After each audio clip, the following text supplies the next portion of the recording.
Jonas Melo, bom dia. Notícias da Assembleia.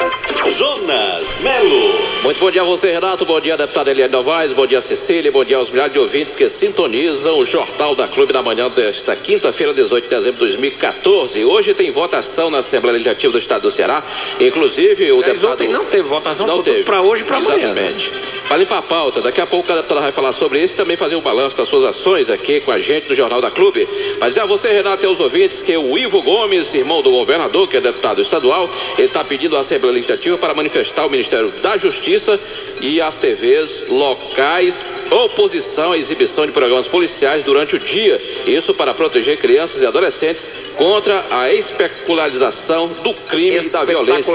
Ele quer que os programas policiais sejam exibidos apenas à noite. Ele quer que esse requerimento seja apreciado hoje. Olha, eu quero só... Agora o requerimento não tem força de lei. Ele está pedindo, na verdade, é que o Ministério Público faça uma espécie de termo de ajustamento de conduta, um TAC, com as emissoras de TV, mas isso tem que ser de comum acordo, tendo em vista que as empresas são privadas. Você não pode proibir que o emissor de televisão passe este ou aquele programa. Você pode exigir que ela se adeque dentro das normas, não é, dos horários em que eles são exibidos. Mas você não pode proibir que um programa policial seja exibido nem de manhã, quanto mais meio-dia. Isso não é possível. Só confirmando aqui a audiência, Renato, Baturité em peso com a gente, a irmã de Leusa, que agora é presidente da Câmara Municipal de Baturité, o vereador Herbile Mota, vice-presidente, está ouvindo a gente aqui. Estou com os vereadores que denunciaram o Bosco Cigano, que está afastado pela Justiça, o vereador Netinho, o Marcelo Cardoso, todos ligados no programa Jornal da Clube. Agora sim, Jonas Melo Potência, o som está rasgando Baturité e todo o estado do Ceará. Um abraço para você, Herbile Mota, vereador Potência aí de Baturité, ligado no som da Super Rádio Clube.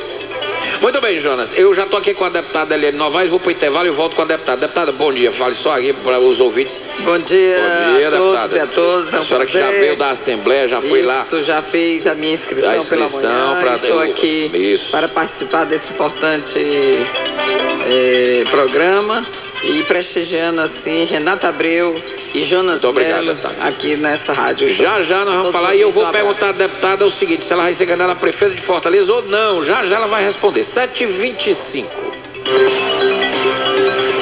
Jornal da Clube. Super Rádio Clube. No Brasil, estima-se que ao ano, 15 mil mulheres têm câncer do colo de útero e 5 mil morrem. A vacina HPV é segura e protege contra este câncer. Por isso, meninas de 11 a 13 anos devem ser vacinadas. Leve sua filha para tomar a segunda dose da vacina HPV. Só com a segunda dose, a proteção acontece.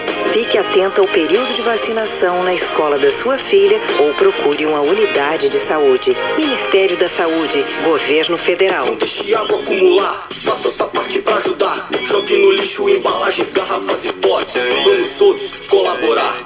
Cuidado com água nas lajes e nos pratinhos de plantas também. Todos os dias tem que combater para o mosquito da dengue não se dar bem. Para o mosquito da dengue não se dá bem. A dengue pode pegar. A dengue pode pegar. A dengue pode matar. A dengue pode matar. Se deixar a água parada esperando o mosquito, ela pode pegar. A dengue pode pegar. Não esqueça a caixa d'água ou sem tampa adequada. Não vá vacilar. Dengue é coisa séria, pode até matar. Por isso, cuidado pra não te pegar. Em caso de suspeita de dengue, procure um serviço de saúde. Faça programas culturais com seus filhos. Visite exposições, aquários, museus, igrejas e lugares importantes da sua cidade. Mas não é só ir lá e ficar olhando não, hein? Antes de ir, procure saber mais sobre o lugar. Pergunte, crie formas divertidas de explicar para o seu filho o que acontece ali e por quê. Você e seu filho se divertem e aprendem juntos. Precisamos de todos pela educação. Educação muda o país. A Mage DPVAT deseja a todos os clientes, amigos e colaboradores um 2015 com muita paz, saúde e realizações. E lembra que toda possibilidade de felicidade está em nossas mãos. Basta ter coragem e determinação para transformar momentos difíceis em grandes desafios. Mage Seguro DPVAT. Ajuda que vem na hora certa. 3046-1120. 3046-1120.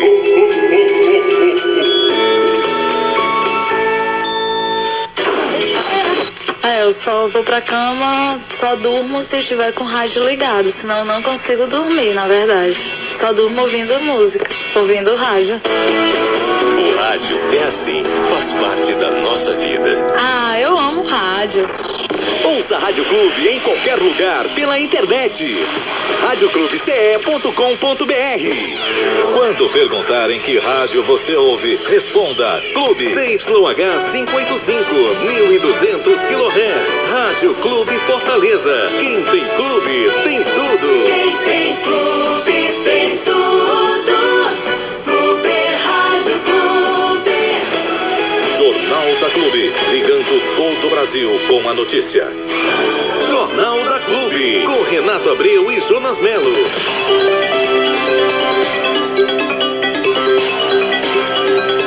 Renato Abreu. Valeu, tá aí o Gilson Lima aqui na técnica do programa 7h28, aqui ao vivo com o Jonas Melo e também com a deputada estadual Eliane Novaes do PSB, deputada que está concluindo o seu mandato. O mandato da deputada só vai até o dia 31 de janeiro, mas as sessões da Assembleia devem se encerrar na próxima sexta-feira, amanhã, com a votação da lei do orçamento para o governo em 2015, o primeiro orçamento do governo Camilo Santana.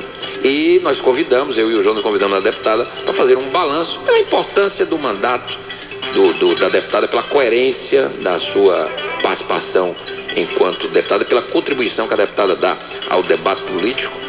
E eu vou começar, deputada, antes da gente falar do seu projeto. Eu ontem, inclusive, lancei seu nome aqui para ser candidata a vereadora. Não sei se a senhora... Eu acho que a senhora não pode ficar fora da política. Pode ter certeza. E eu tenho umas outras perguntas também para fazer à senhora. Mas eu queria um comentário da senhora sobre esse momento histórico de ontem, que foi o anúncio do Obama e do presidente de Cuba do reatamento das relações diplomáticas.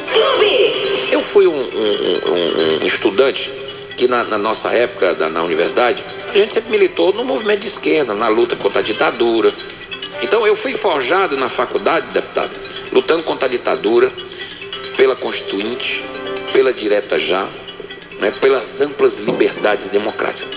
E é muito difícil para mim aceitar um regime, como o regime de Cuba, que para mim é um regime completamente superado no tempo e no espaço, que não dá democracia, onde, por exemplo, eu como jornalista não poderia exercer minha profissão. É muito difícil aceitar Cuba. Como é que eu vou aceitar um regime que censura? Como é que eu vou aceitar um regime que mantém lá jornalistas presos políticos porque tiveram uma opinião divergente da do regime? Como é que eu posso defender um regime desse? Se eu defendo todo dia aqui democracia, liberdade, não é? Contra a opressão, eu não posso jamais defender. Eu acho que Cuba é uma excrescência hoje.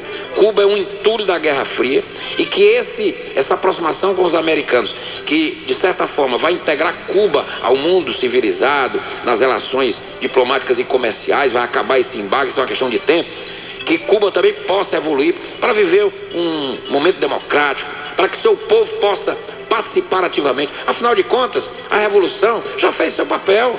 Vamos deixar agora o povo falar livremente nas urnas. Vamos liberar partidos políticos que possam ter divergência de opinião. Isso é salutar no processo. Eu acho que Cuba precisa sair do seu isolamento.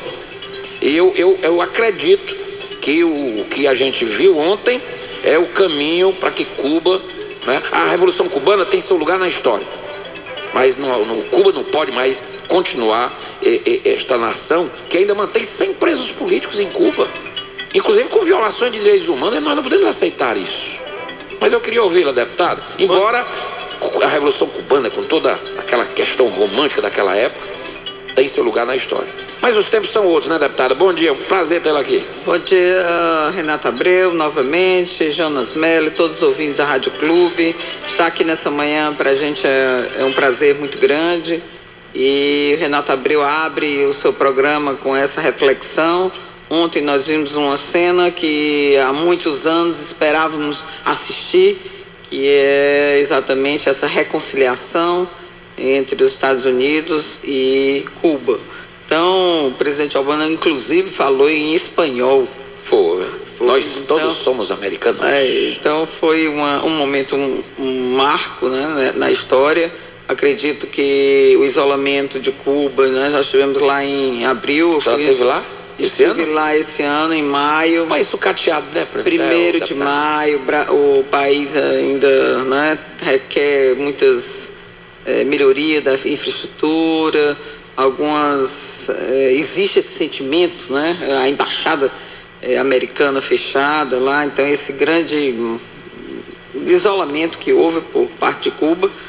E eu acredito, Renato, por causa da liderança americana. Por causa da liderança americana, né? Então eu acredito que o que nós vimos ontem, vamos abrir uma nova história. Sem dúvida. Uma nova história para o país. Aqui mesmo no Brasil, a presidenta Dilma fez aquela ajuda ao porto, né, de Cuba. E isso, logicamente, que houve uma taxação por parte dos brasileiros nessa ajuda. Mas ao mesmo tempo, né, nós entendemos que eu acho que o Brasil também ficou marcado pelo lado positivo. É verdade. Esse gesto ao povo cubano. Agora, deputada, a presidente Dilma quis ontem, me permita, eu achei de uma forma até oportunista, pegar carona, né, nesse momento histórico, dizer que aí foi justificar o povo de Cuba. Ora, como se o Brasil, presidente, a crítica que se faz ao povo de Cuba foi o investimento altíssimo que o Brasil fez lá, que não fez aqui, quando nós temos portos precisando daqueles investimentos. Agora não me vem a contradição, né? Não me vem a presidente Dilma dizer que o Brasil pensou o povo de Cuba, já imaginando que um dia os americanos iam ser... Que isso ninguém nunca imaginou que isso ia acontecer agora. Foi o Papa Francisco que acelerou esse processo. Ninguém nem sabia disso. Com certeza. Eu acredito que isso ficou marcado para o Brasil por esse investimento elevado que a presidenta Dilma fez, já que nós estamos vivenciando, né, um momento também no Brasil bastante, não digo novo, porque a corrupção já canta e reencanta. Mas desse jeito que estamos mas dessa forma que está, né? E aí eu hoje recebi aqui uma mensagem dizendo que talvez seja um dos maiores escândalos do mundo. O escândalo que está acontecendo com a Petrobras. Então, ele disse que está taxado aí nas revistas desse final de semana, né, e o Brasil mais uma vez ficará marcado na sua história. E aí cada semana que vem que aparece a Graça Foster não pode apresentar o balanço, absurdo isso, porque não tem condições de retroagir e fazer, né, e apresentar esse balanço. Então é uma vergonha, e o que vem por aí pelo BNDES e o setor elétrico deve, né, marcar o ano 2014 como o Brasil, eu não sei como é que vai ser esse próximo mandato da presidente Dilma, viu? Não sei como ela não pode mais atribuir responsabilidade, ela ficou 4 anos aí. 4 anos, exatamente. Então eu acho que o próximo governo federal será um governo muito difícil, né, inclusive dela se manter como presidente da República. Complicado. Né? Eu acho que estão aguardando ela assumir.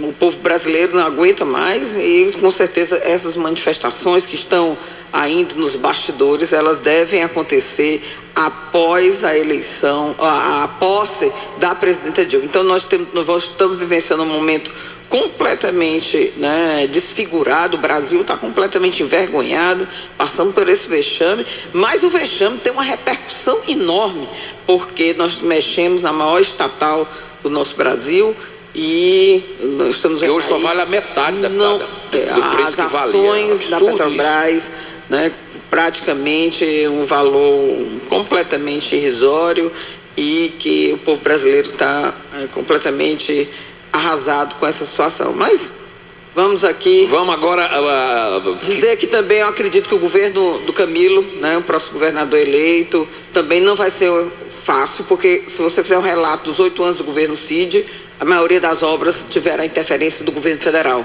Então, logicamente, com essa situação e o governo já com grandes endividamentos, talvez não tenha uma facilidade para governar de uma forma... É um desafio para ele. O custo da máquina está muito alto. Exatamente, a manutenção da máquina, dos hospitais, a gente já enfrenta essa dificuldade. Eu acho que novas intervenções ele vai ter dificuldade, e manter as que já estão aí, principalmente na saúde pública, eu acredito que o Camilo terá grandes desafios pela frente. Deputada, ontem eu lancei aqui, a senhora nem sabia que a senhora viria hoje, depois é que o Jonas disse que tinha feito o convite, eu evidentemente endossei, porque para mim é uma honra tê-la aqui no programa e ao vivo. Mas ontem eu disse assim, olha, a deputada Eliane, porque eu fiz uma referência aqui no seu discurso de despedida, que a senhora se emocionou, foi abarteada por todos os deputados, e eu fiz aqui uma uma avaliação do seu trabalho, do seu papel como deputado, e disse, é uma parlamentar que não pode ficar fora da política do Ceará. E eu disse assim, a deputada devia se candidatar a vereadora daqui a 2 anos, não tem problema nenhum, vai lá para a Câmara Municipal, dá uma grande contribuição como parlamentar na cidade, e depois volta para a Assembleia, se for o caso, vai para a Câmara Federal, porque a senhora tem perfil e condições de exercer qualquer cargo público pelos braços do povo do Estado do Ceará. A senhora cumpriu uma missão do seu partido nessas eleições e cumpriu muito bem, na minha opinião. Mas a pena que eu quero fazer é que a senhora vai ser candidata a vereadora, a senhora topa esse desafio, porque ontem eu já ouvi também que é a história de que o PSB poderia se aliar ao prefeito Roberto Cláudio e endossar uma eventual candidatura de reeleição, uma vez que o prefeito está preocupado, porque não vai ter o PMDB, que teve na primeira eleição dele, que dá um tempo desse tamanho na televisão, e talvez não tenha o PT também, porque há um movimento dentro do PT e que o PT tem que ter candidato próprio. E se a gente analisar que o PT teve 48% dos votos de Fortaleza na última eleição com o Elmano, um partido que tem essa força na cidade, ele não pode deixar de lançar candidato, evidentemente. Com certeza. E como é que é? O PSB apoia a reeleição do Roberto Cláudio? Eu queria ouvir da senhora isso. Olha, primeiro, Renata, agradecer, né, a todo o povo do Ceará, a imprensa, né, as rádios. Apoia não, apoiaria, né? Isso. Por todo o apoio dado aos 4 anos de mandato. Eu acho que é muito importante a imprensa, né, mesmo com a Assembleia não querendo, que às vezes que eu estivesse nas páginas de jornais ou em qualquer ambiente dessa ordem, a gente conseguiu marcar o nosso mandato. E eu acredito que eu quero registrar isso. E a senhora tem o respeito do povo e da imprensa do Ceará, não com certeza. Eu acredito que nós tivemos a coerência no nosso mandato, então eu queria fazer esse agradecimento à imprensa e a todas as rádios da FM Assembleia, Rádio Clube, todas as rádios que nos deram a cobertura plena ao nosso mandato. Agora, como vice-presidente que estamos do PSB estadual do Ceará, como do diretório, né? Sou membro do diretório do PSB nacional e agora sou membro do Conselho Curador da Fundação João Mangabeira, que é a fundação mantida pelo PSB e que tem essa capacidade de fazer os seminários e pensar as políticas públicas do partido, capacitar a militância, as mulheres, a juventude. Então nós estamos nessa missão partidária e com o convite do PSB, Eduardo Campos, ainda vivo, para abrirmos mão da nossa candidatura, que a nossa candidatura em 2014 era para deputada federal. Então a nossa candidatura estava bem redondinha, Renato e Jonas. E, logicamente, nós trabalhamos para isso, mas quando veio, né, essa determinação, que eu digo, porque a escolha foi feita por Eduardo Campos, e como eu já tinha esse registro dentro do partido, porque a intenção primeiro era ter um fundo partidário aqui no Ceará, né? Porque o deputado federal determina muito isso. E aí quando veio para o governo do estado do Ceará, eu fiquei um pouco assustada, mas porque sabia que a minha candidatura para deputado federal, ela estava bem trabalhada, né? E nós teríamos um êxito para ganhar a eleição. E aí eu não pude abrir mão, me furtar dessa missão, e atendia ao pedido de Eduardo Campos, porque ele queria um palanque aqui, que a gente tivesse mais, a gente tinha mais uma densidade eleitoral, mas aí o infortúnio, né, do falecimento de Eduardo e a entrada de Marina, isso houve um descompasso muito grande no processo eleitoral, logicamente foi mudando esse caminho. Mas eu quero dizer que eu cumpri essa tarefa, eu acho que para mim foi um aprendizado muito grande, né, conviver com os outros candidatos, de a gente formular um plano de governo, porque nós formulamos um plano de governo, diferentemente dos outros candidatos. Então nós temos esse plano de governo, que inclusive eu vou encaminhar ao governo Camilo Santana. É bom. Porque dentro deles, né, tem a proposta do Pacto pela Vida, tem a questão da descentralização da questão do enfrentamento às drogas. Então nós temos várias sugestões que nós recebemos, que nós constituímos um conselho político, fizemos várias reuniões e aí isso resultou nesse plano de governo. Então esse plano de governo, que ele é dinâmico, logicamente, nós íamos aí terminar, se ganhássemos as eleições, fazer o restante do apanhado que nós fizemos ao longo da campanha, mas do que foi concretizado eu vou passar uma cópia Muito bem. Até o final do governo aqui, da nossa legislatura, para o futuro governador. Mas como contribuir?